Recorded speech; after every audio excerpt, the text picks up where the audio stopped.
That is Barrett Brooks. That is Derek Gunn.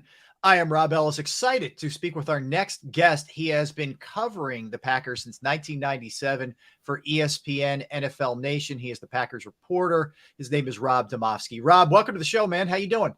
I'm great. How are you guys doing? Rob, we're doing good. Good, Look, Rob. you're a good. pro, man. I see the light back there. You don't mess around. You're not like the three of us amateurs just trying to if I turn my camera around, you'd see the background that I used for all my Sports Center hits. It makes it look like I'm in some sort of a stately place, but it's really just a bookshelf. I love it, man. I love it. Well, so let's look at this. And Gunner, obviously, as you know, grew up a Packers fan. He follows this team extremely closely, as do you. I think we all sort of looked at it and said, all right, Davante Adams leaving, that's probably a little concerning here. Right. I didn't see 4-7, Rob. I'll be honest with you.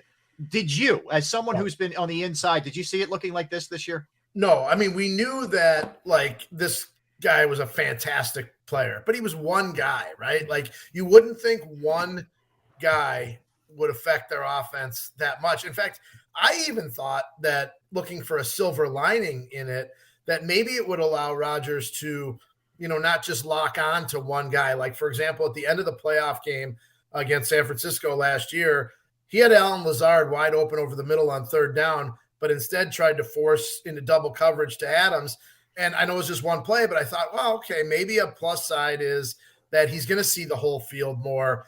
But I guess I failed to take into consideration, and I should know this, I've covered Rodgers his whole career, just how hard he is on guys and how long it takes him. And I don't think it's the other guys, it's him, how long it takes him to trust them. And I'm not so sure that's necessarily the fault of the young receivers as much as it is Rodgers needing to lower expectations and just be a little bit more realistic about what guys can and can't do.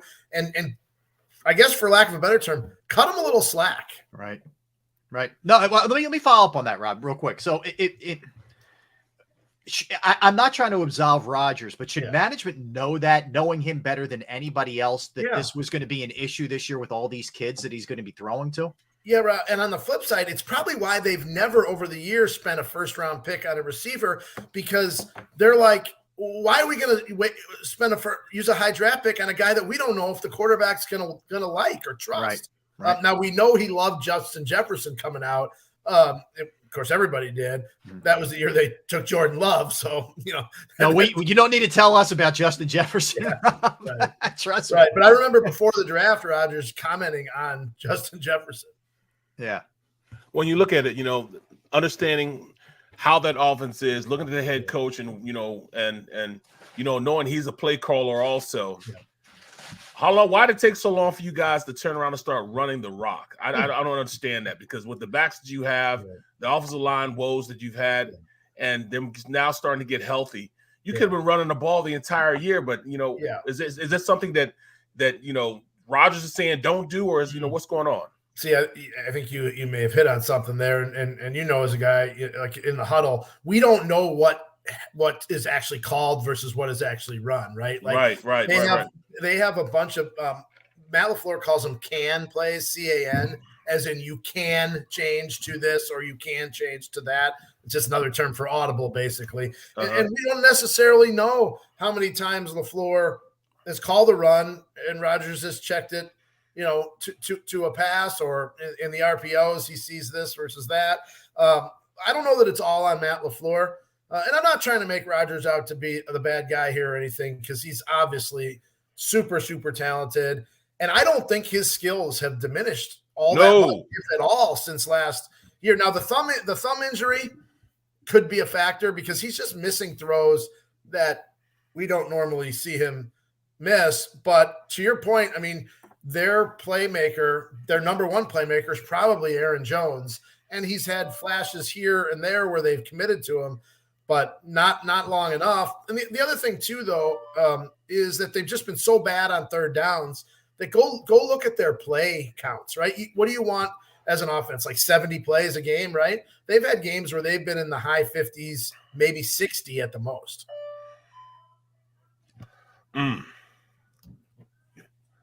You're on mute. I'm always getting caught on mute. When I look at a lot of your writings on your Twitter site and the Packers Twitter site, I've noticed that it seems like Packer Nation, which is one of the most loyal nations, have basically turned on Rodgers to the point where they're dropping F-bombs on him and stuff like this. Do you think he brought a lot of this on himself? Well, it was funny because not funny, but he was booed, or they were booed off the field at halftime of the game against the Titans. And someone asked Rodgers, what did you think of that? And he said, paused for a second. He said, interesting. That was his one response. And I think if I can read his mind, he was saying, after all I've done for this team, you're going to boo me. But Derek, it goes back to a couple of things. One, you know how Packers fans are. If you don't want to be here, they don't want you. And that goes back to the offseason of 2021 when he lost a lot of credit with people when he didn't want to be here and the stories came out that he wanted out. And then when he came back and sort of aired all of his grievances, there were plenty of people who said, yeah, you know what? You're right. They should have included you on personnel decisions. They should do this for you. They should do that for you.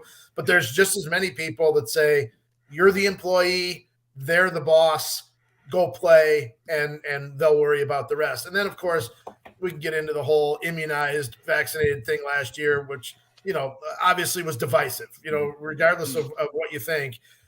So all that stuff, I think, has added up to a little bit of a different feel for him, except when he went out on the field the last couple of years and played like an MVP, all was forgiven.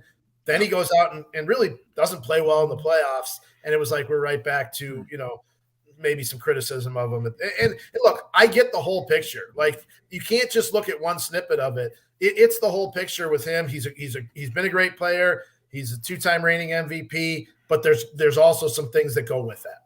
Yeah. Rob, what's the sense of Matt LaFleur? I mean, they've had a lot of success, man, and been very consistent. This year is the anomaly for sure, but Rodgers isn't getting any younger, and they haven't won a Super Bowl, and this has been a down year. How are the folks feeling about LaFleur's performance? Yeah, it's almost like, Rob, that their window it's almost like it closed without them realizing that it closed, right? Like they were, the first year 13-3.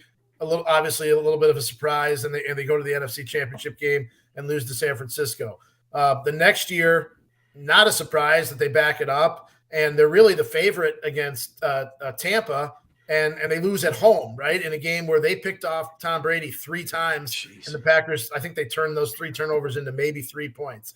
And then last year, home field in the playoffs and their special teams and offense let them down to the playoffs. I mean, their defense kept them in that game against San Francisco. They gave up 6 points. Right. And then you're like, okay, well, they're on the doorstep. They're going to bang it down one day. Well, maybe now looking back at it, it looks like maybe that was their window. And Matt LaFleur was brought in for one reason, and that was to get Aaron Rodgers back to being Aaron Rodgers. And he did it, right? I mean, Rodgers was hurt in 2017. He was completely uninterested in 2018 with the McCarthy offense, had basically quit on him. And LaFleur was brought in to do that, and he did it. Now, it didn't turn into a championship yet. Well, look at you spoke about the defense. You spoke about the defense, and you got some really good young players, especially Quay Walker. He's a very, very talented guy. Defensively, seems like you guys are talented. What's the thing is holding this defensive back and being great? Yeah, they couldn't have put more resources in that defense, right? They have 7 first-round picks. They have 4 guys that are veteran free agents, guys that have proven it, got contracts. And for whatever reason, and the reason what most people think is that it's the scheme and the play calling, it hasn't developed this year. They have Jair Alexander, who I think most people would agree is one of the premier cornerbacks in the league. He was a second-team All-Pro 2 years ago, had the shoulder injury last year. It took them like 5 weeks into the season for them to actually match him one-on-one against somebody. The Jets game was the first game that they did it against Garrett Wilson. And they were getting torched by Justin Jefferson. They were getting torched by guys wide open across the middle. And we kept asking Joe Barry, the defensive coordinator, week after week, you paid this guy all this money. Why not let him cover? Last year, Rasul Douglas, their other cornerback, made play after play on the outside. Yet this year they moved him into the slot, and he wasn't making plays. Why not move him back outside? Like, it just seemed like were so slow to adjust. There's definitely a disconnect between the players and the scheme and the play calling that just, it just has not meshed. Too many breakdowns in coverage, run defense, which really was an issue last year, continues to be so. But the talent that they have on defense does not match up with what they've shown on the field. You're right, man. Rob, how has this organization, the decision makers, been able to get away with neglecting the wide receiving position over the last couple of years? A few years ago, you had one of the richest classes in the history of the draft. Right. You're going to lose Devontae Adams, but they don't go out and get anybody. You look at Miami makes moves, Kansas City makes moves. You have a future Hall of Fame quarterback here, and you send him out there with a bunch of kids in the twilight. You didn't like Sammy Watkins? No, I can't believe he's banged up sometimes. He's been healthy his whole career. It's shocking. Anyway. No, that was I kid because that was they tried to rely on a guy who has never been able to stay healthy, and then 3 draft picks who you knew were going to take time. I remember, and Derek, I'm sure you remember this, having followed this team for a long time. I believe, I can't remember exactly when Ron Wolf said this, but he said either shortly before he retired or after that one of his biggest regrets was not getting Brett Favre more weapons, right? And the Packers last drafted a receiver in the first round in 2002. Now, their argument is, hey, we found guys in the second and third rounds, which is great. I get it. But when you drafted Jordy Nelson, you already had guys like Donald Driver and Greg Jennings in the fold. When you drafted Devontae Adams, you already had guys like Randall Cobb and Jordy Nelson and James Jones with you. Like they weren't in the position that they were in this time around. Like when all those guys who became great players, right? All those guys we mentioned became great receivers. They didn't have to do it right away. I mean, you look at when Randall Cobb was drafted in 2011, their room was loaded, especially if you throw in like Jermichael Finley at the tight end position. Like he was like their 5th receiver as a rookie. He didn't need to contribute. They were able to ease him into it. So the situation the last couple of years has been so different because they were just, they had Devontae, but they really, they didn't have a lot of depth at that position. So your point about neglect is a great one because the argument that they can use, we found these guys in later rounds, you did, but you also didn't need those guys to play right away like you do now. You know what? I was there in 2002 when you guys drafted Javon Walker, Florida State wide receiver. Never really played up to expectations. Boy, he was one hell of an athlete, though, man. I can remember he could run like crazy, couldn't he? He had, I think it was at Detroit, he tore up his knee and was never really the same. I think he ended up going to Denver after that. But, boy, and I got to be honest, I see a lot of Christian Watson in him, a tall, lanky, long stride, speed guy. But, hey, I mean, it took Christian Watson till – a week and a half last ago. week, That's right. I'm actually writing a story on this it'll be on ESPN.com tomorrow or the next day. Before 2 games ago, Christian Watson had 10 catches for 88 yards and no touchdowns. The last 2 weeks, he's had 8 for 155 and 5 touchdowns. Like it just takes time. Now injuries was part of that too.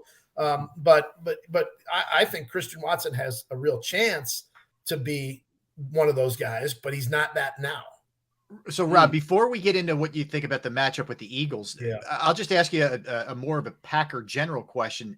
Do you see a run in this team? I mean, we're looking again, got themselves in a big hole here. There's no doubt, but do you see a run? Like we keep talking about the Bucs a lot amongst ourselves with the NFC in general, but the Packers maybe aren't in that same conversation with a lot of folks. What's your sense of it? Yeah, I thought after they beat Dallas, that might be the start of something. You had a home game against the Tennessee team, was a good team, but let's face it, not an offensive juggernaut. They were averaging about 18 points a game, and you thought this was a real chance to. If they can get both of those games, and even if they don't, go to Philadelphia and win, but play well, it's sort of the start of something. Remember the Super Bowl year in 2010, Rodgers got concussed at Detroit and things looked bad. I think they were 8-5 at that point. And they had to go to New England and play with Matt Flynn as quarterback. They didn't win the game, but they played one heck of a game. Flynn was really good. They played really well defensively, put up some points. And the next week, Rodgers came back and they won the last 2 games to get into the playoffs, and then went on the Super Bowl run, which coincidentally enough started with the wild card game in Philadelphia, where Tramon Williams sealed it with an interception, and they went on from there. And then 2016, they're 4-6 after losing at Philly and Washington in back-to-back weeks. And Rodgers says, I think we can run the table. And sure enough, they did. They won 6 in a row in the regular season, 2 more to get to the NFC Championship game. But there's a reason Rodgers hasn't said, RELAX, run the table. He hasn't come up with one of his things because you can tell that he doesn't necessarily believe it. And I would be inclined to agree with him. I can't sit here and tell you that I believed Rodgers in 2016 when he said run the table. I'm sure I probably looked at him and said, yeah, right, they're not running the table. But at least there was reason to think that at that point. I just don't think there's a lot of reason to think, that they can make a run. And I guess the question becomes, at what point do they maybe try to play Jordan Love a little bit and, see what they have there, whether it's to trade him in the offseason if Rodgers comes back, or just to know if Rodgers isn't back here next year, if Love can be your guy, or if you got to go draft somebody again. See, I'm glad you said that, because before we got to the Eagles, I've been waiting to ask you this, since you've been there so long and you have so much insight there. At what point does the talk grow louder of passing the baton on to Jordan Love, as they did with Brett Favre and Aaron Rodgers? Yeah, the thing that you remember in 2008 when they made the switch, they had seen Rodgers play a game in Dallas where Favre got hurt. They were down maybe 14, 17 points. They were down double digits. Favre gets hurt. Rodgers comes in and plays really, really well. They didn't win the game, but he got them to basically back into it. And I think they might have had the ball with a chance to take the lead late. And that was the first time you thought, they have something in Rodgers. And that was 3 years in, because the first training camp, Rodgers was not very good. They were 4-12 that year. Second year, they have the coaching change with McCarthy. So it was really all about getting Favre back to, being Favre. And they did in 2007. And so it wasn't really until late in that 2007 season that at least us on the outside said, yeah, okay, they have something with Rodgers. And I don't think you can sit there and say that yet about Love. Now, they may feel like they have a better feel for that, good or bad, because they see him, in practice every day, which, in the regular season, all we get to do is take attendance and then they kick us out. But I didn't see a lot in training camp. I saw some improvement in the preseason, but not enough to sit here and say, yeah, they can go with this guy. This is going to be the guy for the next 6, 8, 10 years. So I do think that you're right, that at some point, I think they need to, take another look at him. They won't do it until they're mathematically eliminated. And I'm sure, it would be a blow to Rodgers' ego, of course, but they could use the thumb injury as the excuse to shut him down, whether it's an excuse or it's legit. That could be a way of at least getting Love onto the field once things are, playoff contention. So, but isn't this a contract year for him coming up? For Love? Yes. So he'll be going into the last year of his deal next year, but there's that 5th-year option. So they have to decide this offseason whether to pick that 5th-year option up for 2024. That's going to be $20 million. Like, how do you make the decision to pay a guy $20 million in 2004 when you've never seen him play? That's right. Wow. Yeah, it's a tough one right there, Rob. So give me your thoughts, from the outside looking in here, and I'm sure you've dug into them a little bit this week in anticipation for the game, but what are your thoughts on the Eagles so far? Yeah, I was really impressed last week. I know the game probably looked ugly to a lot of people, but the fact that, they lose the first game and then they're in a bad situation the next week against, a mediocre team when, it could have gone, that's when seasons kind of can turn, right? Like, had they lost 2 in a row, that might have been the start of something really bad, but they managed to find a way to win the game, which to me, I mean, you guys know, having been around it and in it, you don't apologize for wins in this league. And the fact that they found a way to win that game last week and to not have 2 in a row and not have something, build up, I thought that was impressive to me. And to me, that comes down to guys just, it's not how talented you are. It's not how good your plays are. It's just wanting to, it's the want to find a way to win. And I think really good teams have that. And it's not something we can look at on the stat sheet. The teams that I've been around that have been really, really good, they just find a way. It doesn't matter if you're playing a bad team, a mediocre team, they just find a way to win. And because once you start doing that, you just start believing. And I think that's what, from my perspective, that's what the Eagles have going for them. Green Bay's defensive front did a decent job slowing down Derrick Henry. And his Eagles offense has been averaging almost over 140 yards a game rushing. What did the Packers defense have to do to bow up against this Eagles running attack? The numbers for Henry didn't look great, but every time it was 3rd and 1 or 3rd and 2 or 4th and 1, Derrick Henry got the first down. Like, to me, that was like the thing that's super impressive to me about his day, even though it was, he only averaged 3.1 yards a carry or whatever it is. The Packers run defense has not been very good. Yards per carry, they're like 24th in yards per carry allowed.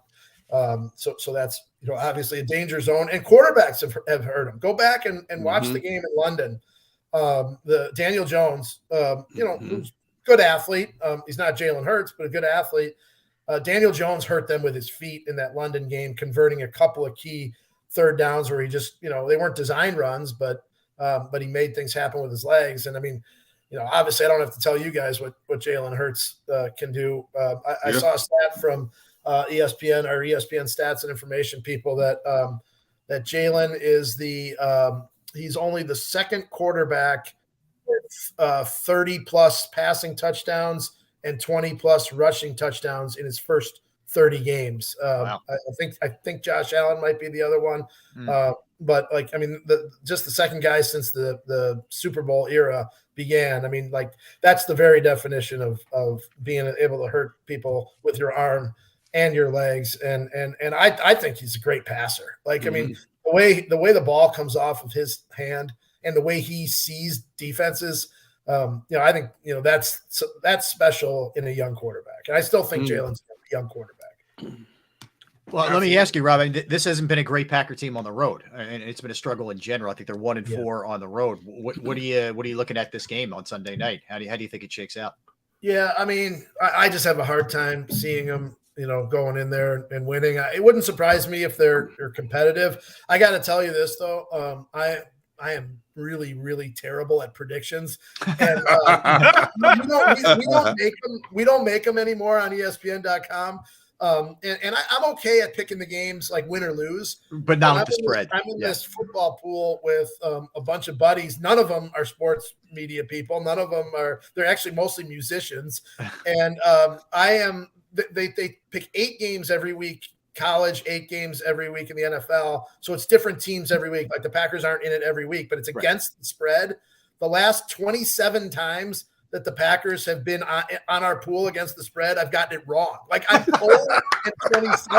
And that goes back. Like, they don't put the Packers in it every week. So this goes back like at least 2.5 seasons where I haven't gotten it right against the spread. Now, I can pick the games right. Like for example, the Buffalo game, it was a 10.5 point spread. I took the Bills minus 10.5, and the Bills only won by 10.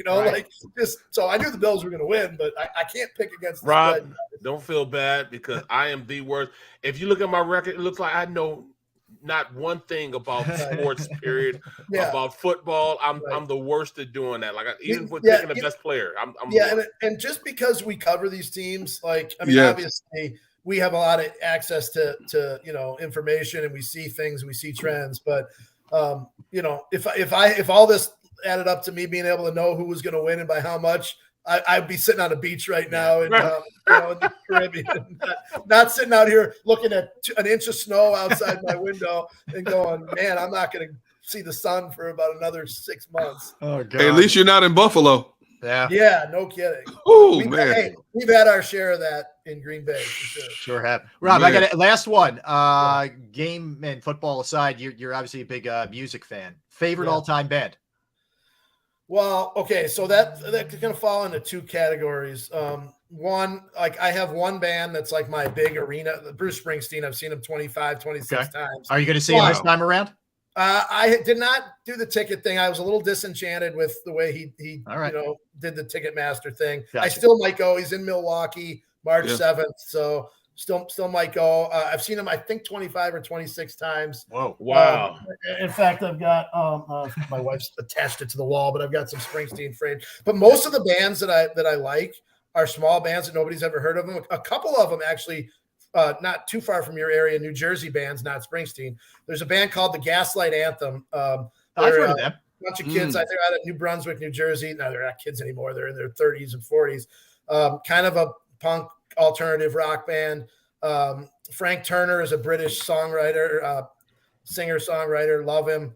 I actually, every time I go to a city, I look to see if there's a music act that I might want to see. I haven't actually checked what's going on in Philly on Saturday night, but okay. If it's either a sporting event or a concert on the road, I try to do it. One of my favorite memories was going to the Palestra to see a game when the Packers played there, I don't know, 4 or 5 years ago. I thought that place was really cool. It's the best. Yeah, it is. The Nice. hallowed hall. There was a stretch for a while in the 2000s where we were going to Philadelphia. It seemed every year. Right. Absolutely.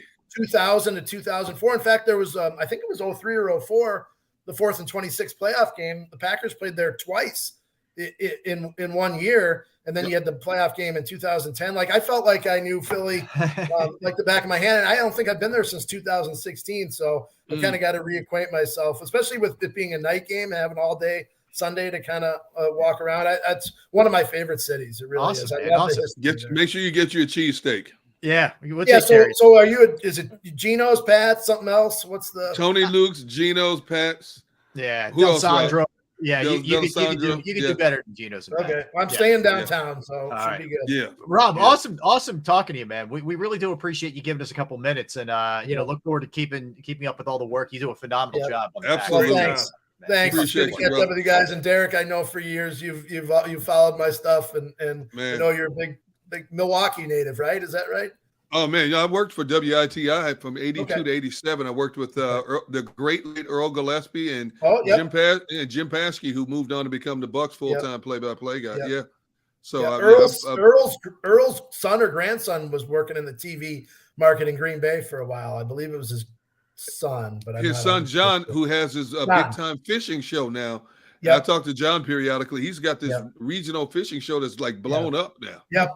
Nice. So, very cool. Rob, well, listen, man, thanks for a couple minutes. Guys. We appreciate it. Thank you, bro. I really appreciate you having me on. It was a lot of fun. Absolutely. Take care. That is, and you can follow Rob at Rob Demovsky, Demovsky. And of course, he is the ESPN NFL Nation Packers reporter, been covering the team for more than 25 years. So he knows of what he speaks. All right, let's get a quickie. That was great information. Gunner, good get on that one. We'll get a quickie here. We'll come back. We're going to skip the live read here, Xander, and we will talk to Mike Sealski, get his take on everything that's happening in the world of Philadelphia sports from the Inquirer and WIP. We'll be right back. We are Sports Take, JAKIB Sports YouTube Network. Don't wait until after Thanksgiving.